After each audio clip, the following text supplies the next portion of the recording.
All right, ladies and gentlemen, welcome back. This is episode number 81 of the BS Machine, and I'm really excited about this episode.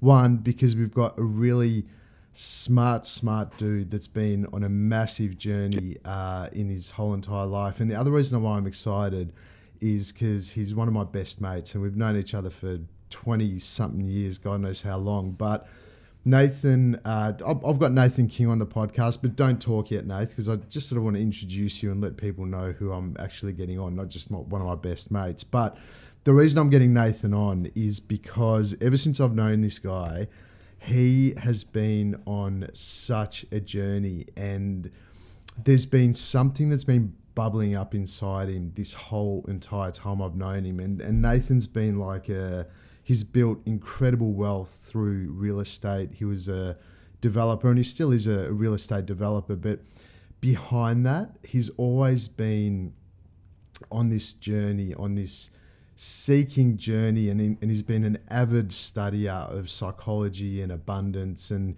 he has gone down the rabbit hole in a massive way. And he's now come out the other end, where for the last 5-6 years, he's been helping people around the world in an incredible way. And I'm so proud of him to call him one of my best mates. And I learn a lot off Nate. So I just thought I want to get him on the podcast because he's just one of those dudes that gets this shit on such a deep level, and sometimes too deep. So Nathan King, welcome to the BS Machine, mate. How you going? I'm ecstatic after listening to that intro.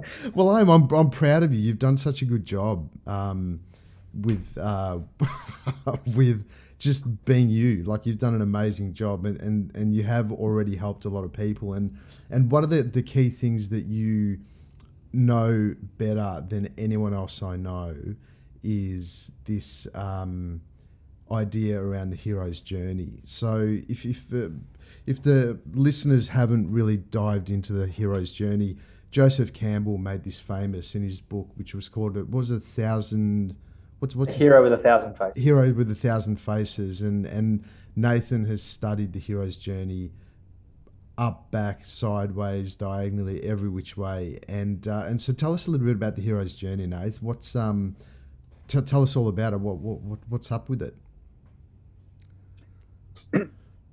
Well, it's as deep or as shallow as you want, and it appeals to absolutely everybody.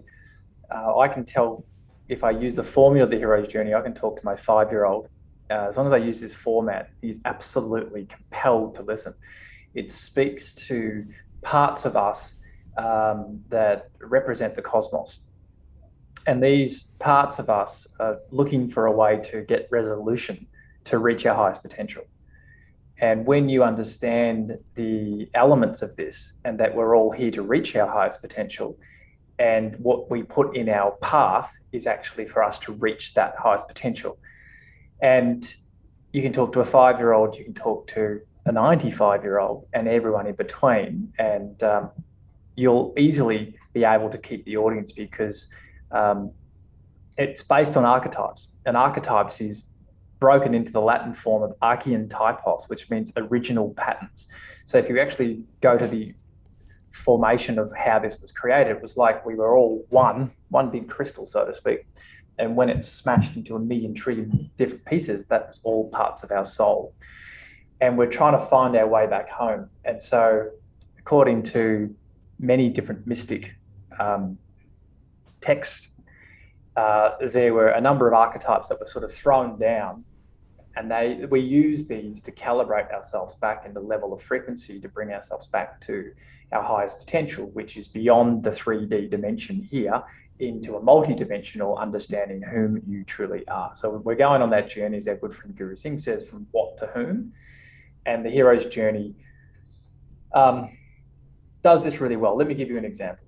So there's 3 main parts of a hero's journey. There's the ordinary world, where we're walking around with the belief systems that created our usual ordinary world. There are doors that can open and doors that can close for us in this world. Just before you go any further, in terms of belief systems, a lot of people have different understandings on what a belief system is. So can you just give us just a super quick example of what you deem to be a belief? A belief system is a energetic grid, kind of like if you open up an electronic device, you look at those chipboards, and it's how energy circulates along a chipboard. And those belief systems have been created via an event that's happened. If we look at it like a triangle, an event that's happened, the meaning that we gave that event, and the level of energy that we gave it. So, for example, let's say you're going into a pub and you've got your partner, your girlfriend, you see her with somebody else, and this belief system, this energy system, is like a radar looking for anything that causes pain or pleasure. And the beliefs are the software that runs how you see the world.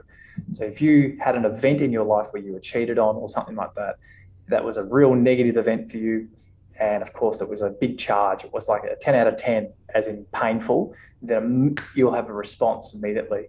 And it's not conscious, it's sitting in your energy system. And these are the things that actually, they combine together like clusters. And when you have clusters of belief systems, we have beliefs about who we are, about if the world is safe, about are we capable of doing things. And the biggest belief pattern systems is what formulates within these three major parts of the hero's journey. And these are the thresholds that we have to cross through being able to get ourselves to our highest potential, our abundance, our authenticity and flow. And what prevents us is these clusters of belief systems. So good question, Tom. Well done. Of course. Thanks, Nath. Well, you explained it incredibly well. And then, so as you were saying... So the first stage of the journey is... well, there's also a couple of different hero's journeys, like an aeroplane taking off. An aeroplane can take off. Let's try and keep it as simple as we possibly can. We don't need to go into every area of the hero's journey, but let's just keep it simple in a way where people will go, oh yeah, I get that. That's what the hero's journey is. Okay. Put simply, the first stage, we're in our ordinary world. If you think of any movie, you always see them in the first stage as, life is normal as the comedian or the politician or the failed person, or they're in a marriage, something's not quite right, and we get to see that there's a problem in this ordinary world. And then all of a sudden they are forced to move out of their ordinary world into what's called the strange world. And the strange world is where we're leaving what we know. So we're getting outside the belief systems of our comfort zone. It's like a submarine diving underwater. And if it's got lots of holes in it, as in your egoic infrastructure has too many belief systems that won't allow you to experience uncertainty, then you'll be put back and stay safe again in the ordinary world. So it's a hard thing to see these belief systems that are telling you it's not safe, it's not safe. So to journey into the strange world, you will eventually go to an apex where it will be an enormous scene where the hero has to face the driving factors that were keeping them in their old way of living. And they are then to go through a series of adjustments, which is meeting the goddess, the woman as the temperate, the apotheosis, and the atonement.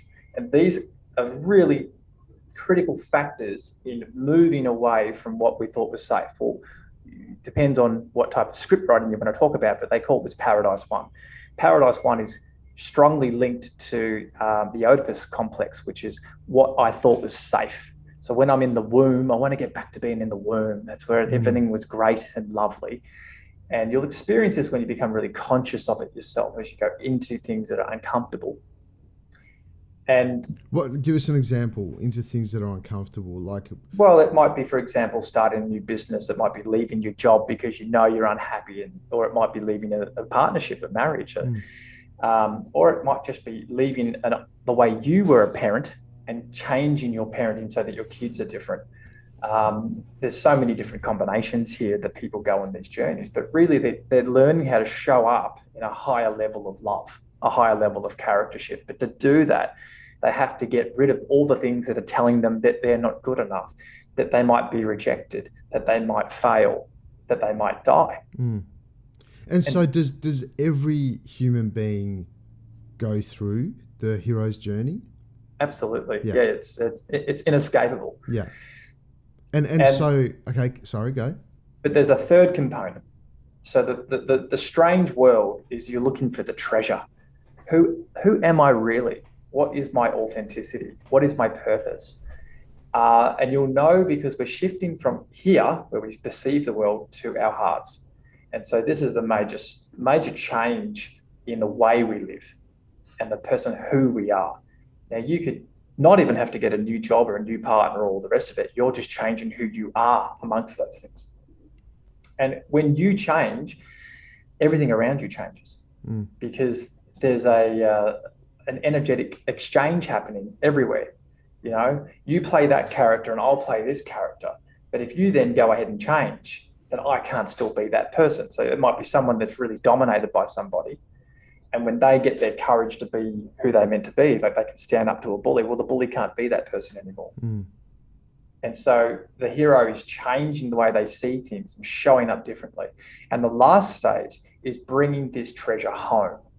So first of all, you've got to escape the strange world. And that's like in the movie scenes, we always see the character has to have that final chase, you know, like they've killed the dragon or whatever, but there's always that last part where the dragon gets up, you know, and has one last go at them. It's just that final test. Do you really have the ability to step into a new energy, like a new radio station of a higher frequency, where things are easier, but you have to earn the right?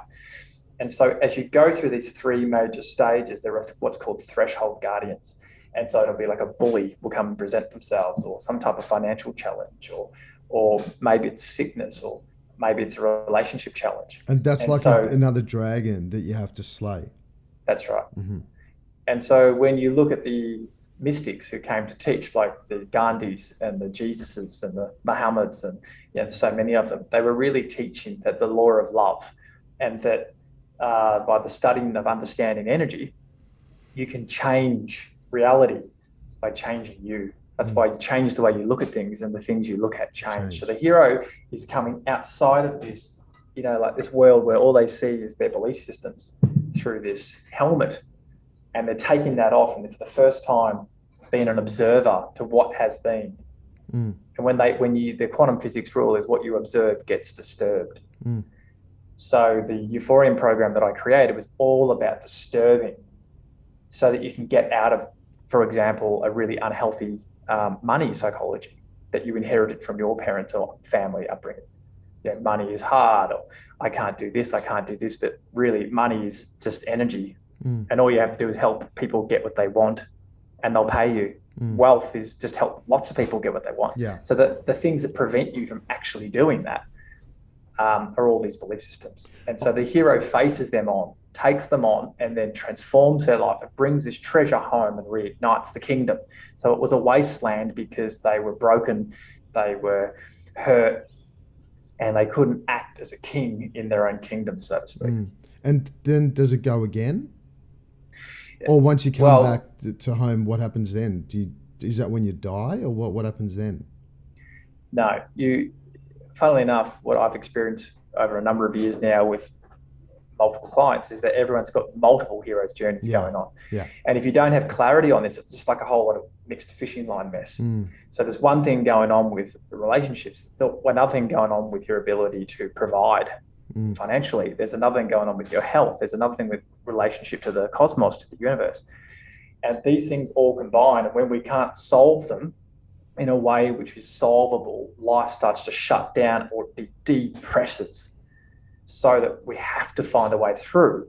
And that's why learning these skills, it's an energy game and a consciousness game. So the higher levels of consciousness that you have, there's like 3 or 4 different stages of, it's like playing Mario Brothers. And if you're just a beginner, you don't know the buttons, you don't know all of these things. But as you get more advanced with what I call quantum meditation techniques, the quantum hypnosis that we do, and the mapping of the hero's journey for you and exactly where you're at, what journeys you're on. So when you have that level of consciousness, you actually can climb up your levels of the Mario Brothers and quickly dissolve these main challenges that are coming at you, so that you evolve from a higher level of charactership. And character is strongly related to desire. So desire, the root Latin word of it, is of the Father.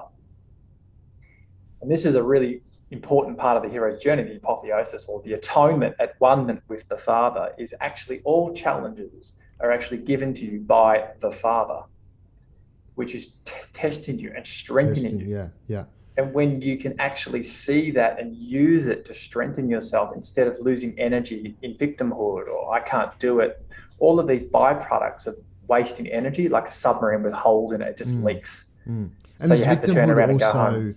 Victimhood is also being a victim to the way others act, or when situations happen. When outside situations or outside people dictate whether you feel good, whether you feel shit.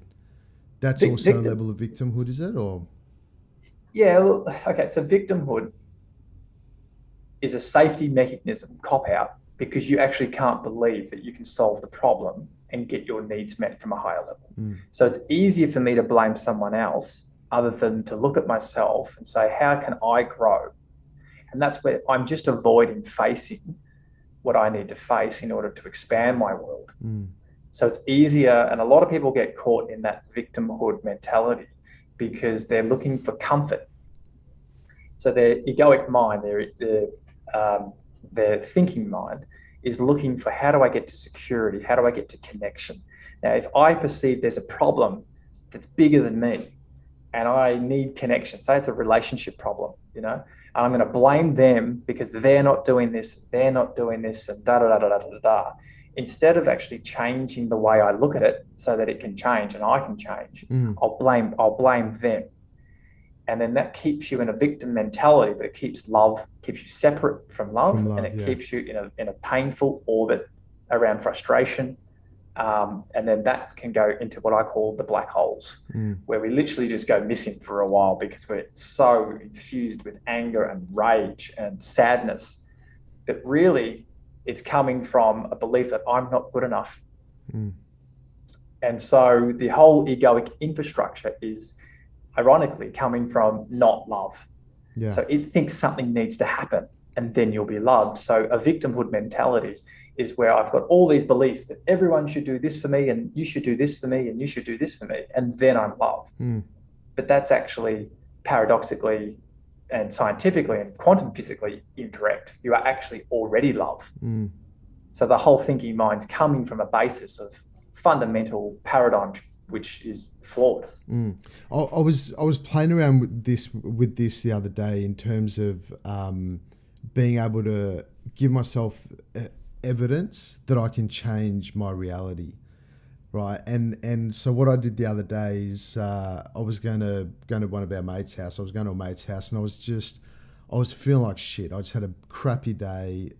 Shit happened, and I was like, as I was walking that front door, I saw this sort of fork in the road, and I thought to myself, okay, if I go in there feeling like a victim, then immediately I'll walk in there and things will happen like, oh, what's wrong? And then I'll be like, oh, well, this is wrong, and I'll just keep yapping on about it, right? So I thought to myself, hey, you know what? You've been working with this thing of being able to change your reality and whatever. And I said, no, all I'm going to do, I'm going to come back to love. I'm going to inject my heart with love and grow that level of love and put my focus on how blessed I am to have friends, to have the level of friendships that I have, and walk in a place of total gratitude, which I actually did. And it was unbelievable where you walk in and straight away be like, fuck, you're looking great. And then or not looking great, but you're feeling great. What's going on? Da, da, da, da. And I'm like, yeah, you know what? I'm just super grateful. Blah. And then, and it's the way that you front up to life is going to be the thing that creates your reality, isn't it? Yes. And so that's where we always get a choice. And yeah, I just sort of want to share that because that's something that I'm really playing with at the moment is really looking for evidence on how I can change my reality. Yeah. And when you understand that your thoughts and words and actions become reality, you start to go on that investigative journey with why am I having these thoughts? Because, as we both know, sometimes you can't just change yourself in the moment. Sometimes we're caught in this spiral of sadness, darkness, fear, and it takes skills and training and consciousness to really be able to break those things that are causing that apart, so that you can show up more often in that vibration. And do you reckon, when you can't, when you can't, and then you can't, you accept it. Yeah. And so do you reckon there's a big chunk of the world that believe that in order to have these aha moments or have these realizations, that with that has to come with a level of, you have to spend a certain amount of years meditating or going inward and going to fucking, sound bath journeys or going to some healer at the top of the Himalayas. And I reckon there might be this stigma that in order to be spiritual, quote unquote, you have to go through this incredible amount of work, and people will, I haven't done the work yet, and I think it's such a cop out, I reckon, when people say, I don't have time to look into this, I don't have time to dive inward, because then there's people that think that if they dive inward that their whole outer world will fall apart. Do you agree with that? Wow, big questions, big discussions. There are a number of answers to that question. Well, give me the one that sits on top of your heart, man. Well, it's different for everybody. Some people do need to have an inner look because they're causing so much destruction in themselves and around them that they really want to get out of that. So they need to get some help to assess these multiple little fishing line messes, and do the ones that are causing the most problem to untangle these patterns. And like I said, that's what we do in the Euphoriam program. We're identifying the number of patterns, becoming exceptionally conscious of them, starting to do the quantum work, which helps to heal and release these energy or these clusters of belief systems, so that you can show up a different person.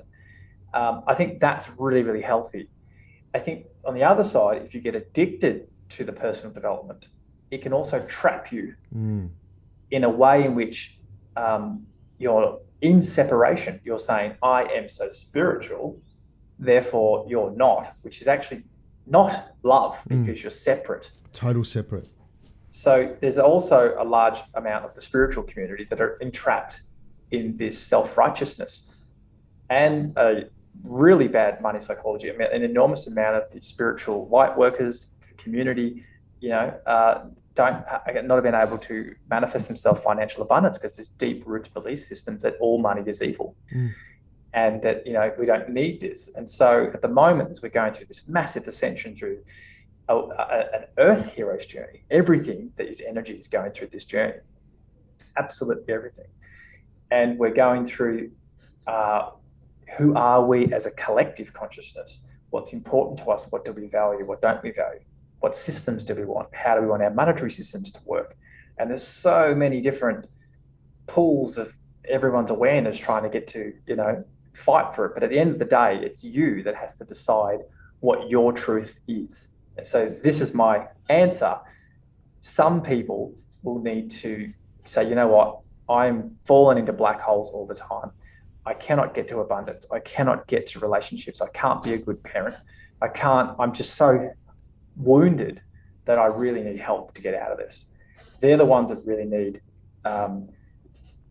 very, very defined work to untangle these things and allow them to start getting to have movement. Because once you have movement towards what feels right, progress is a wonderful feeling. It's enormously healthy.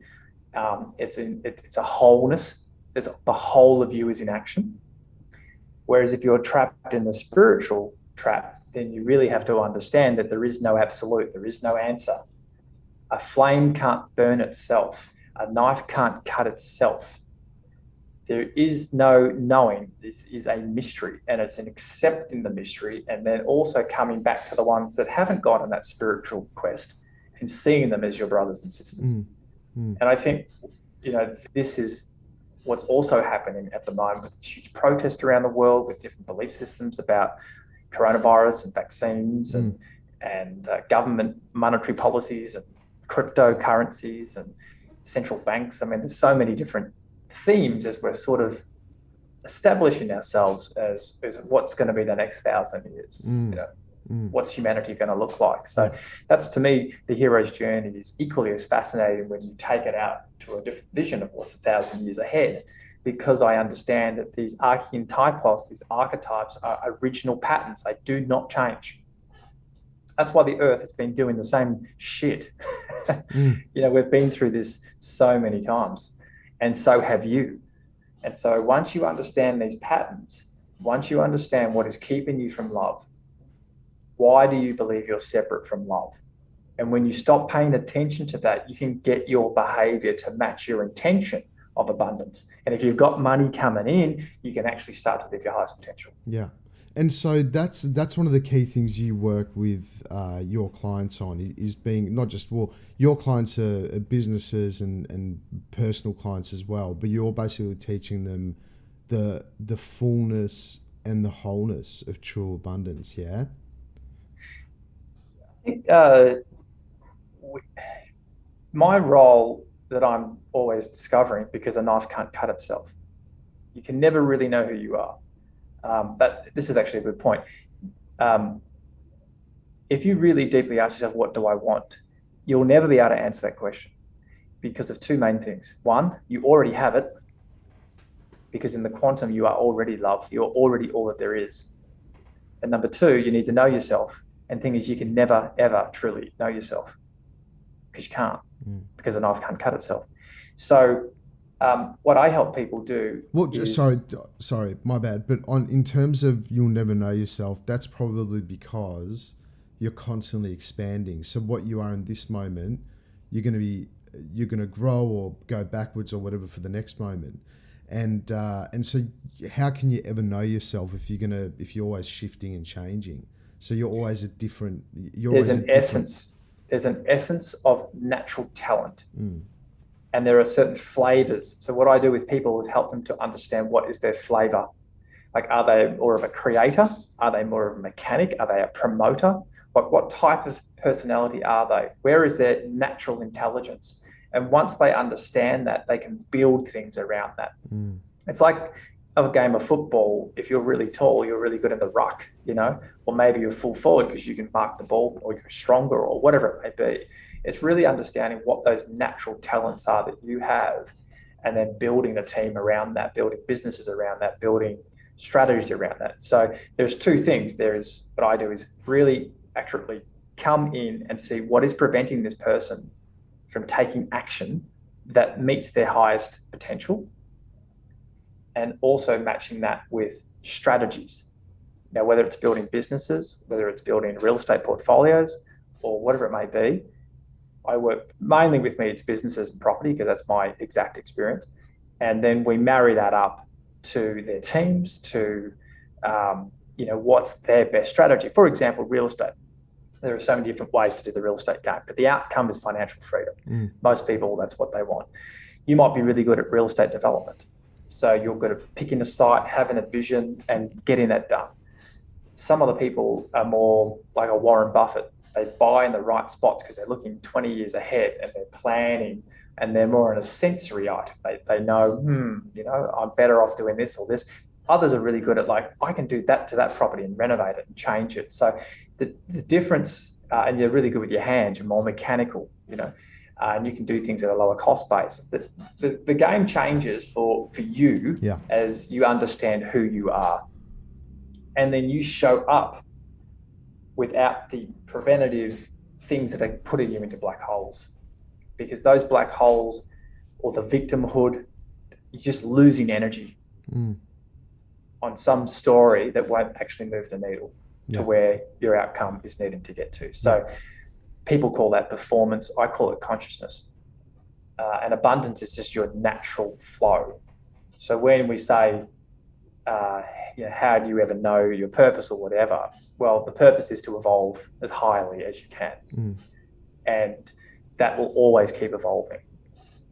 It Yeah. never ever stops. No, it never stops. Never stops. Never. So, I mean, look, at the end of the day, it's pretty simple, isn't it? If you're out of love or out of abundance, you're pretty much yapping on about things that are totally irrelevant to you feeling love or being connected to love. So if you're one of those people that are super stuck on a problem or a challenge or something that's wrong with you, and you keep talking about it or you keep yapping about it and you keep looking for evidence around why that could be a wrong thing or whatever, then you're basically going to create more of that, right?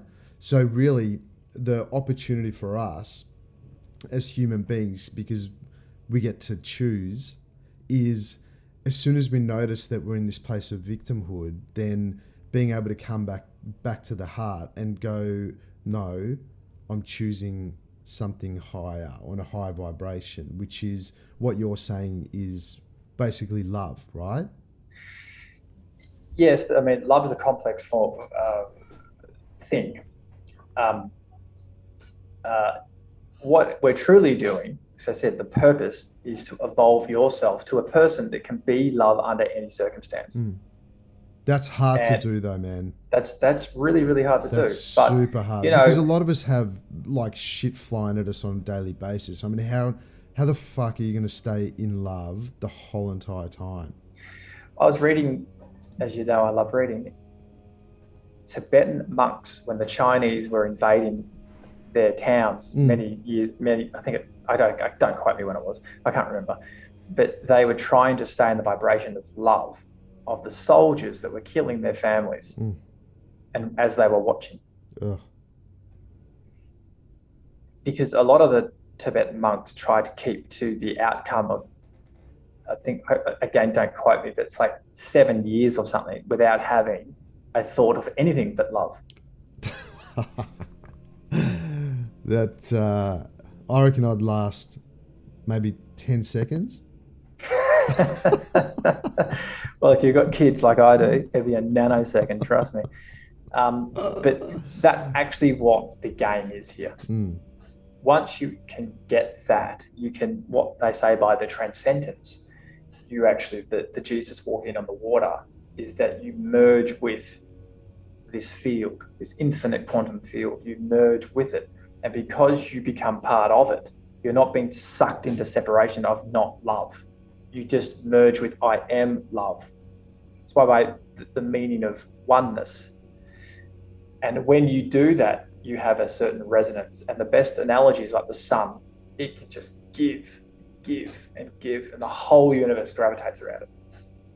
If you can think of yourself like that, how often are we just that light? And that's actually that highest potential, that you can stay in the frequency of love. And that means without rules. That means I'll love you if you text me back in 13 seconds. No, that's not love. That's actually seeing someone for who and what they are and completely and utterly loving them. And I think you'll find, as I've seen with relationships, marriages, being a parent, whatever it may be, love becomes the same thing that you have for a friend, a brother, or whatever, because once you get past all your rules and the things that you think you need love deeply on an intimate level, you know, then you'll be someone, then you'll be this. There's always gets you stuck in the 3D time dimension of something. If something happens, then I'll be happy. The name of the game is to really get yourself to a place of well-being or wealth, which is where it doesn't matter what happens, you stay in the same frequency.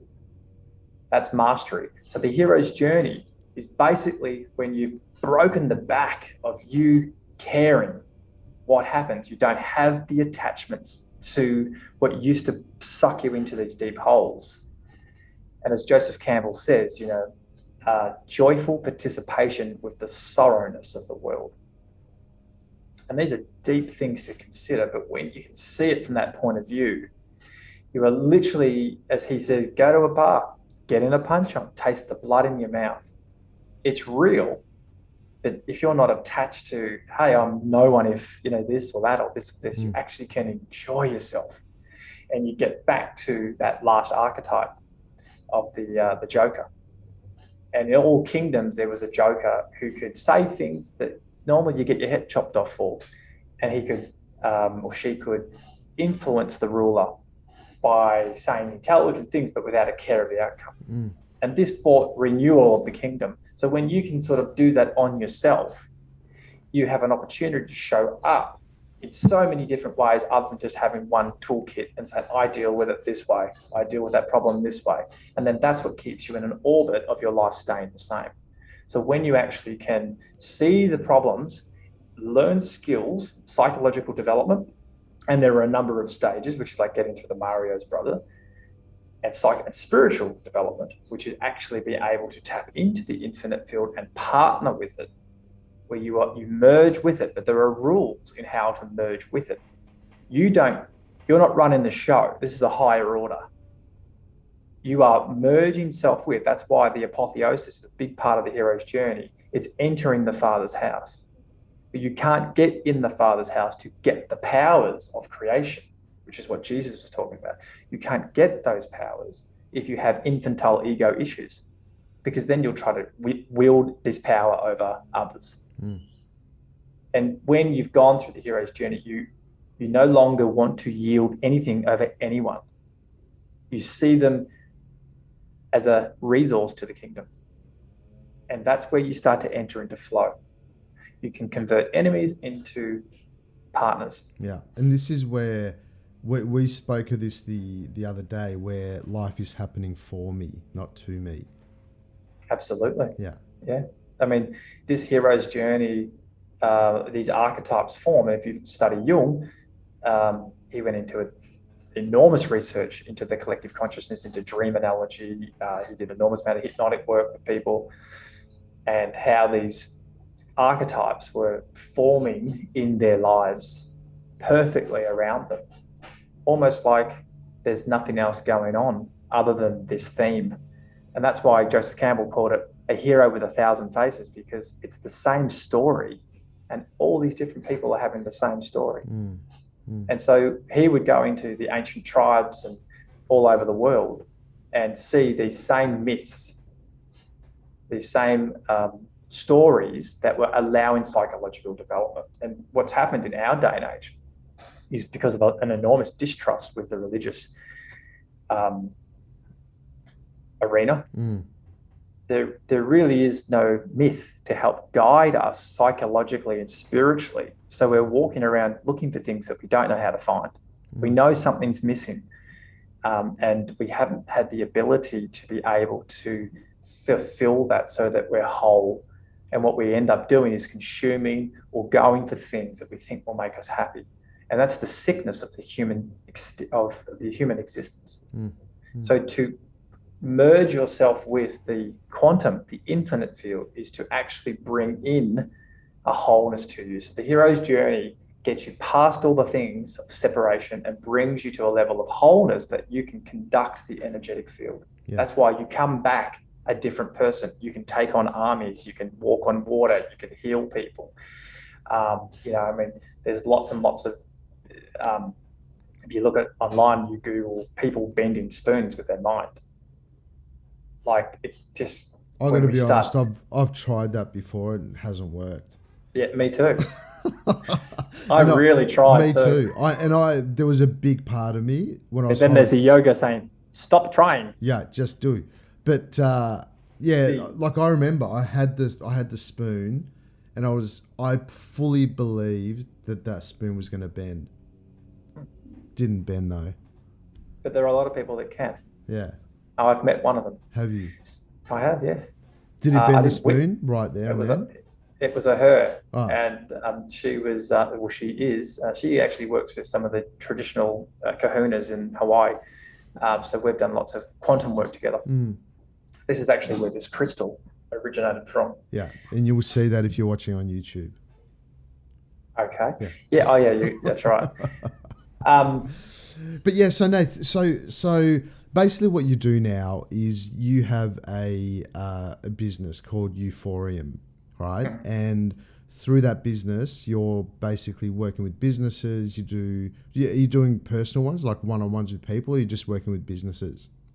No, I'm definitely doing one-on-ones. Great. Um, And so where it's can more of a people? boutique. I don't try to scale it and No, no, have a no. million people. I just like to work with Yeah. people and help them. And so Um, where can people look for you and find you? What's the website again? It's Euphoriam. How do you spell yeah, it? It's a weird one. it's like euphoria Yeah. is what I'm expressing. It's a place where you can command the quantum physics, the quantum realm to work with you.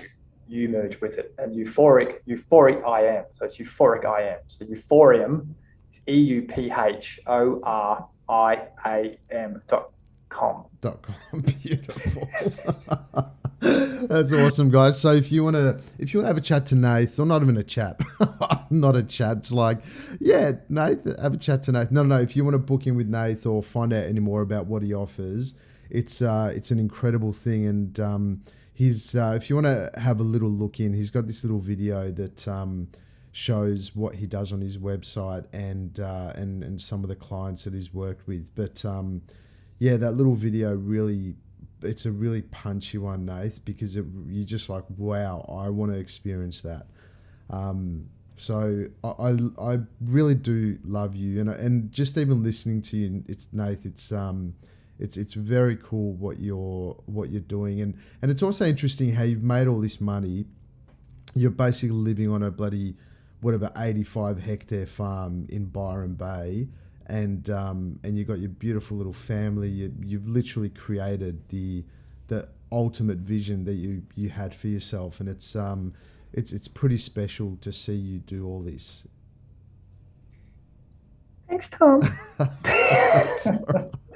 That's what Tom and I do. We do silly voices to each other. Voices, but yeah, thank you so much for coming on, Nathan. And by all means, I'll put some notes in the podcast notes as well, so you can actually get to that website and follow up Nath. But highly recommend getting in there with Nath. He's a very special human that you're almost like a doctor of hero's journey-ism.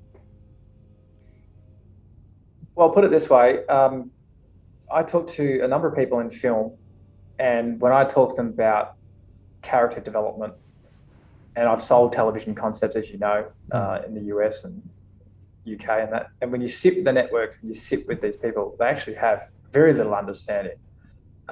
They really go with the flow. A lot of the writers understand it.